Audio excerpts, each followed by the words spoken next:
नोटबंदी बीजेपी और प्रधानमंत्री जी भूल गए, जीएसटी भूल गए, काला धन भूल गए, जाली नोट भूल गए, 15 लाख रुपया भूल गए, राशि भूल गई, रोजगार भूल गए, महंगाई भूल गई, गैस का कनेक्ट भूल गए। एक व्यक्ति जो 9 महीने के बच्चे की तरह पेट में 9 महीना बच्चा रहता है, हमेशा हर हरकत को उन्होंने 9 महीने की तरह किया, 9 साल की तरह नहीं किया। एक व्यक्ति जिनका जन्म गोधरा से पुलवामा तक के बीच जिनकी लाइफ है और जिन्होंने कभी एक पॉजिटिव सकारात्मक काम के अलावे कभी एक्सीडेंटल पीएम, कभी जननायक मोदी, कभी कश्मीर फाइल, कभी पाकिस्तान। मैं आदरणीय नरेंद्र मोदी 56 इंच के सीने वाले से यह पूछना चाहूंगा कि हिंदुस्तान के पीएम कभी चीन, रूस, अमेरिका, क्या आप किसी सिख के खिलाफ कभी कोई बात बोल पाएंगे? क्या आप कभी क्रिश्चियन के खिलाफ आप एक बार बात करके देखिए, बोल पाएंगे? आप ये टारगेट सिर्फ इनका पाकिस्तान और मुसलमान, क्योंकि इनका आधार ही सत्ता का पाकिस्तान और मुसलमान।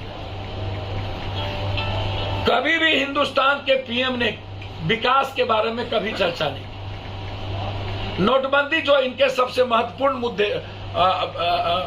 एपिसोड था, नोटबंदी बीजेपी और प्रधानमंत्री जी भूल गए, जीएसटी भूल गए, काला धन भूल गए, जाली नोट भूल गए, 15 लाख रुपया भूल गए, राशि भूल गई, रोजगार भूल गए, महंगाई भूल गई, गैस का कनेक्ट भूल गया, पेट्रोल डीजल की चीजें भूल गई, हल्दी नमक तेल सब भूल गए, महिलाओं की सुरक्षा भूल गए, महिलाओं का सम्मान भूल गए, बेटी पढ़ाओ बेटी बचाओ भूल गए, एक ट्वीट नहीं जंतर मंतर पर, किसानों के 9 महीना का मौत भूल गए, right of education, right of health भूल गए, भारत की इकोनॉमी भूल गए। ये 10 किलो अनाज और 10 किलो चावल आटा की बात करते हैं 84 करोड़। इनको सिर्फ याद रहता है कि किसी कारण, चाहे वो कभी किसी बाबा के द्वारा, कभी किसी लाइजनर के द्वारा। 2014 में इनके लाइजनिंग करने का काम रामदेव जी और रविशंकर जी ने किया, अन्य लोगों ने किया। 2019 में इनको फिर नए बाबा मिल गए, 2024 में फिर एक नए बाबा को ये परोसते हैं।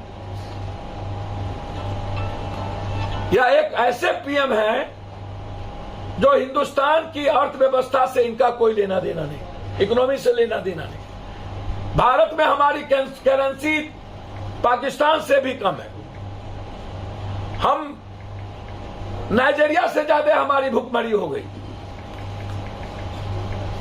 गरीब हो गए। बांग्लादेश और श्रीलंका से ज्यादा हमारी भुखमरी हो गई। चीन का सारा फैक्ट्री वियतनाम गया और हमारी फैक्ट्री बंद हो गई, हम एक फैक्ट्री यहां पूंजी निवेश नहीं कर पाए।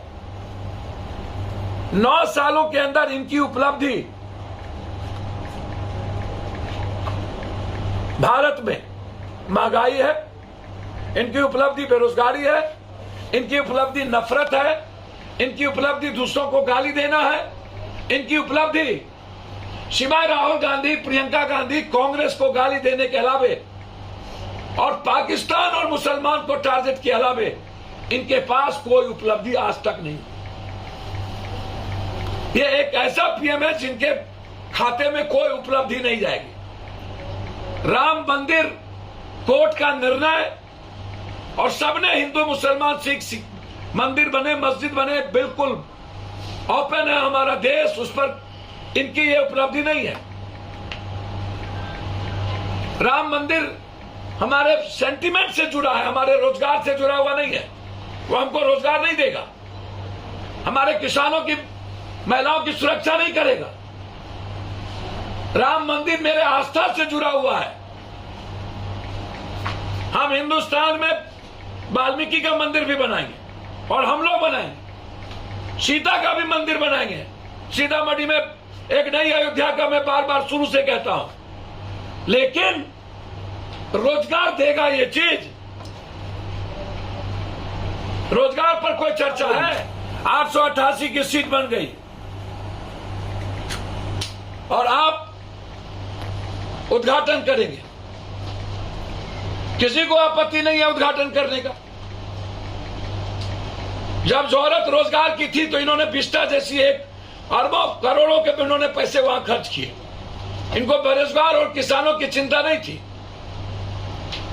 इनको गैस सिलेंडर की चिंता नहीं थी, इनको तेल और मिट्टी तेल डीजल और पेट्रोल की चिंता नहीं थी, इनको पर कैपिटा इनकम 6000 रुपया को बढ़ाने की चिंता नहीं थी, इनको 9 सालों में right to education, right to health के लिए नहीं मरा। ये सिर्फ दिखावे। राष्ट्रपति एक कॉन्स्टिट्यूशन में सर्वोच्च होते हैं, किसी का विरोध नहीं है। विरोध है कि आप राष्ट्रपति का सम्मान नहीं कर रहे, आप कॉन्स्टिट्यूशन का सम्मान नहीं कर रहे, आप कॉन्स्टिट्यूशन हेड को अलग कर रहे हैं।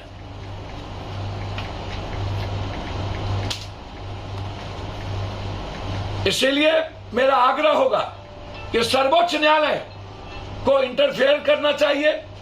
इससे कॉन्स्टिट्यूशन हेड को अलग करके, जिनकी भूमिका ऐसी चीजों में सबसे महत्वपूर्ण है और अपने ही को परोसना, भगवान दिखाना, यह भारत के इतिहास में कभी नहीं हुआ।